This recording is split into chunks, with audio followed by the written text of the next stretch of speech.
En esta ocasión estaremos estudiando el aparato de protección del ojo y un síndrome denominado síndrome de Horner. El aparato de protección del globo ocular incluye las cejas, los párpados, la conjuntiva, que es la membrana mucosa, que reviste tanto los párpados como el globo ocular, y el aparato lagrimal, que incluye la glándula lagrimal y las vías lagrimales. Aquí estamos observando el ojo derecho, con los párpados abiertos. Apreciamos las cejas, los párpados, superior e inferior, la carúncula lagrimal, donde se encuentra el saco lagrimal. Esta esclerótica que vemos aquí también está revestida por una membrana que se denomina conjuntiva ocular. Los párpados son dos velos músculo-membranosos, superior e inferior, situados delante del globo ocular. Estamos observando que los párpados se ponen en contacto uno con el otro, o también se pueden separar para dejar descubierta una parte de la cara anterior del globo ocular. El párpado superior es más alto y más móvil que el inferior. Podemos describir una cara anterior, una cara posterior, extremos y bordes. Un borde adherente y un borde libre, que es gruesa y donde estamos observando la presencia de las pestañas. Estos son los extremos, medial y lateral. Allí se encuentran unos ligamentos, el ligamento palpebral lateral y el ligamento palpebral medial. Dijimos que el párpado superior, este es el tarso superior y el tarso inferior. El tarso superior contiene un músculo, o sea, allí se inserta un músculo que es el músculo elevador del párpado, así como estamos apreciando aquí. Eso le da gran movilidad. Estamos viendo acá el borde adherente y el borde libre. En este caso los tarsos están separados para permitir ver una parte de la cara anterior del globo ocular. Acá podemos apreciar el párpado superior. Observamos el músculo, una parte del músculo orbicular del ojo, la porción palpebral. Y aquí observamos también el elevador del párpado. Y también observamos una glándula que es la glándula de meibomio, las glándulas tarsales de meibomio, que son glándulas en racimo situadas en el espesor de ambos tarsos. Existen entre 25 y 30 glándulas tarsales en cada párpado que se abren a nivel del borde libre. Aquí podemos observar los orificios de los conductos excretores de esta glándula detrás de las pestañas. Estas glándulas producen un líquido viscoso. En cuanto a la glándula lagrimal, estamos observando que se sitúa en la parte superior, lateral y anterior de la órbita. Es una glándula acinosa que se encarga de producir las lágrimas. Aquí podemos apreciar que está dividida en dos partes por una expansión del músculo elevador del párpado. Esta es la porción superolateral, que es más voluminosa y orbitaria. Y también estamos observando la porción inferolateral, que es más palpebral. Estas dos partes están unidas por su polo posterior.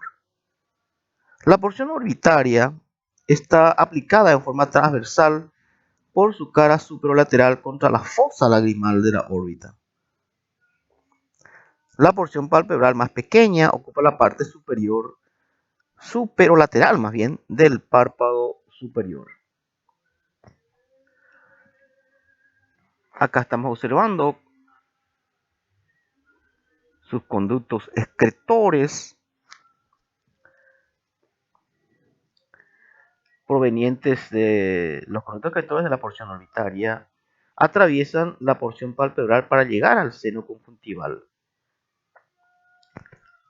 La función es producir lágrimas para humedecer continuamente, constantemente al globo ocular. Acá lo que estamos observando es el saco lagrimal. Primero observamos los conductillos lagrimales, superior e inferior, la carúncula lagrimal y el saco lagrimal.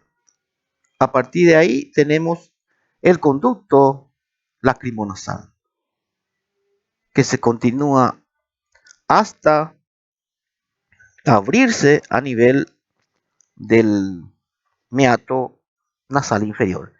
El saco lagrimal, entonces,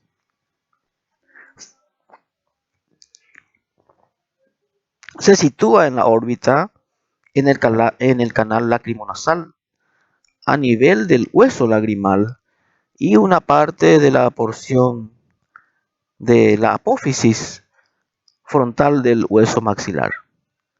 Es un pequeño reservorio de lágrimas.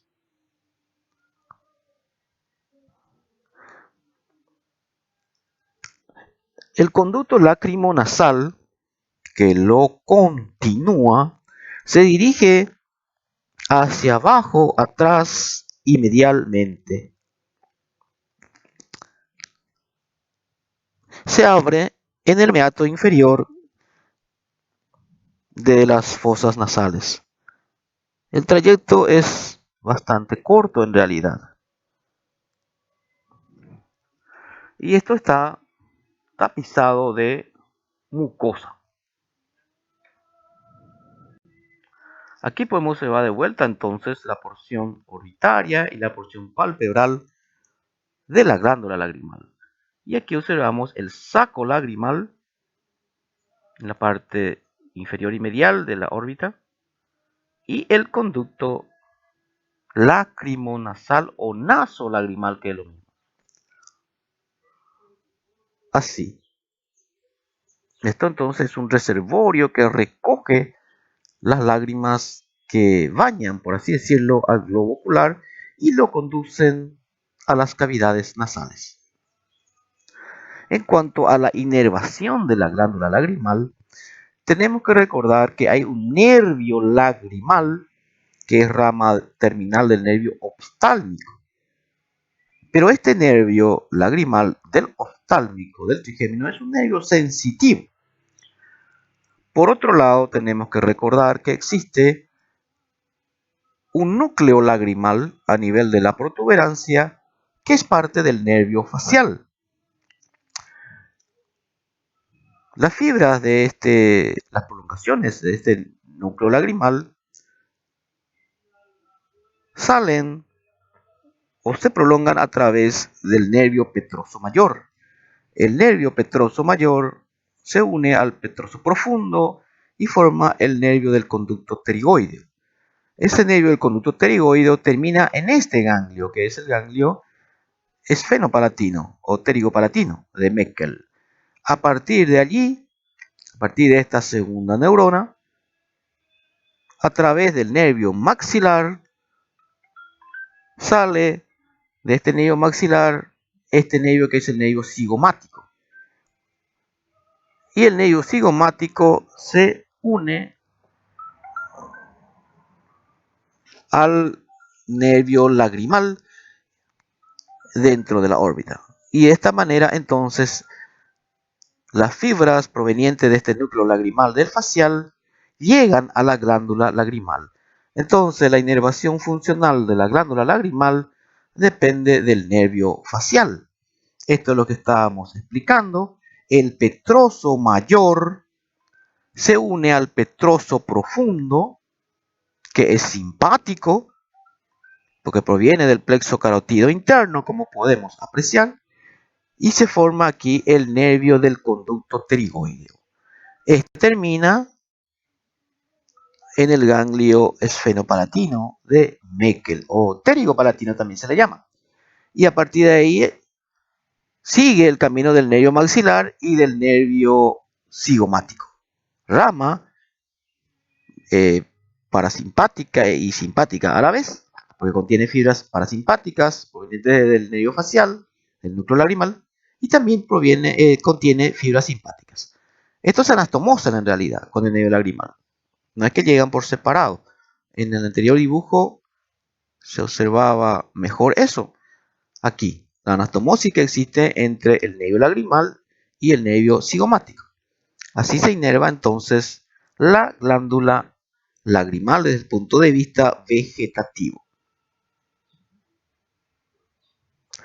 El músculo elevador del párpado es un músculo estriado esquelético que se inserta en el fondo de la órbita a nivel del ala menor del esfenoides. Sigue un trayecto superior al músculo recto superior y llega de esa manera al tarso superior. Hay una parte, este es el músculo elevador del párpado, una parte, un fascículo de este músculo elevador viene a ser el músculo tarsal.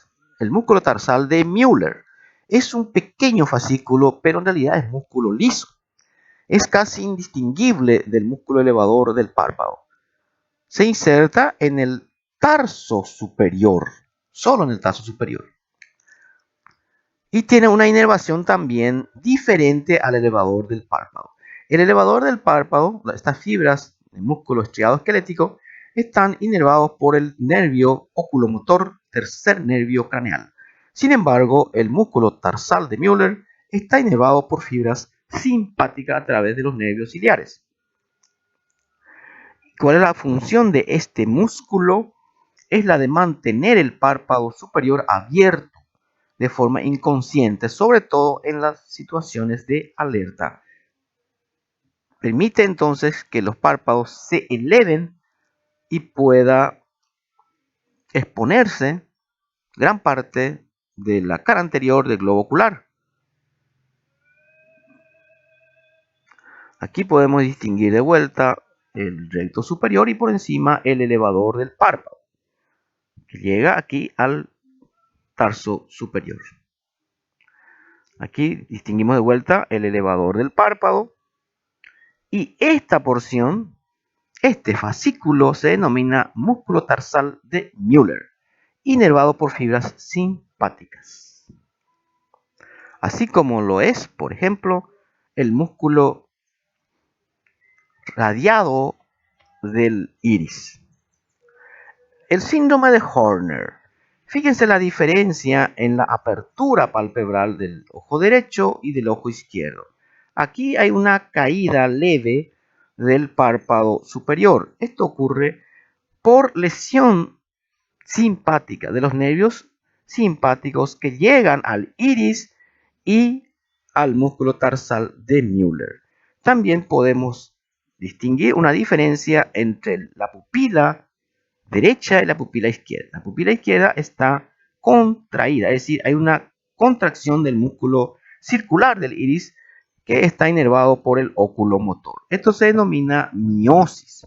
Entonces, hay una leve caída del párpado superior y también miosis por lesión en algún punto del trayecto de la vía simpática.